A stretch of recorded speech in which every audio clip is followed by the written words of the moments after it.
to the point in Kenya, I agree the concern has been, and I think it was highlighted in that New York Times article as well, is that it's not been clear that they were recruited to go to Ukraine, often using other reasons to recruit them, whether for work or for other jobs, not necessarily articulating the fact that they end up on the front lines in Ukraine. So one of those things that we have done to help counter that is just implement the truth by being able to inform other partners of what's happening has been very powerful. But this is not just disinformation, them being told what they're going to do and then they're ending up in Ukraine, but that there's this infrastructure that...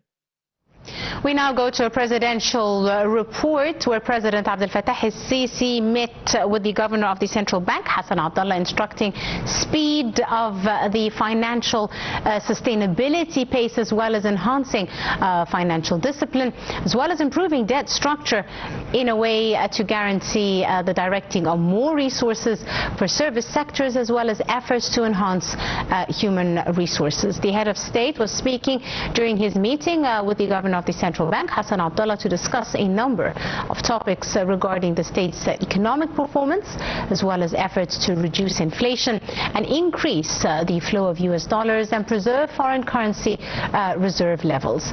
Their meeting also discussed repercussions of the current regional geopolitical tensions.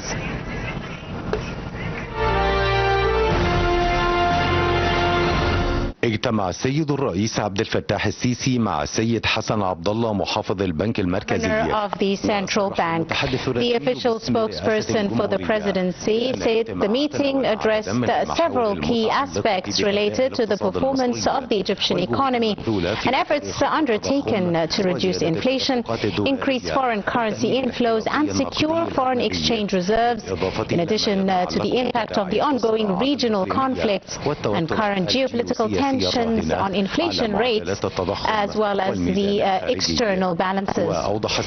Ambassador Mohammed Shinawi, official spokesperson, explained that President Sisi reviewed the latest developments in Egypt's economic conditions and the progress achieved in the economic reform program. Amongst its most notable results was the reduction of the inflation rate from its peak of 38% to 11% prior to the current regional crisis. Net international reserves also reached historical levels of about 53 billion US dollars in April 2026, covering about 6.3 months of imports and equivalent to about 158% of short-term external debt. The spokesperson also added that the governor of the central bank discussed the repercussions of the regional conflicts and geopolitical tensions on inflation rates, external balance and capital flows, affirming the Central Bank of Egypt's commitment to continuing a flexible exchange rate policy that allows the currency to absorb external shocks. He further noted that the governor reviewed preparations for Egypt's hosting of the 33rd annual meetings of the African Export-Import Bank,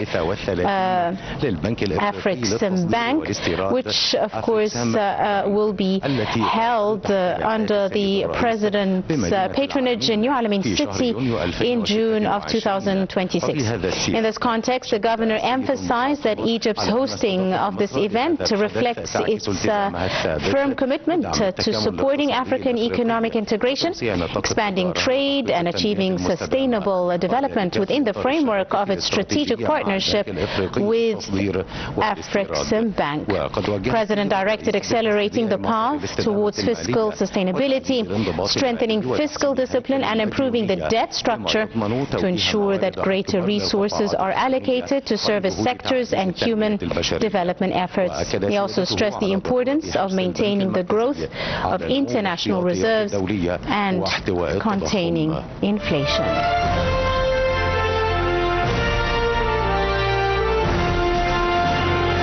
gentlemen, that was a presidential report on President Abdel Fattah el-Sisi's meeting today with the governor of the central bank, Hassan Abdullah, and of course discussions related to absorbing foreign shocks and the exchange rate. Several issues related to the central bank, of course, where President el-Sisi was briefed on the current preparations as well ahead of the hosting of the 33rd annual meeting of the African Exports and Imports Bank, Afrexim Bank, due to be held in June under the auspices of President Abdel Fattah el-Sisi in Al Alamein City. Ladies and gentlemen, we now go back to our coverage of the hearing session before the House Armed Services Committee on the war in Iran in the United States. Assessment that hostilities have ceased since April. My military assessment is the ceasefire has set the foundation for military hostilities to cease. Iran pushes it. So the hostilities have continued. Well, Iran clearly attacked our ships, as you described, dozens of times. Yes, sir. I'm really very, very sorry for the two of you. You just cannot answer a question correctly and directly, but you're doing the best you can. It's incredible to me that this department has such disregard for the Congress and the U.S. Constitution.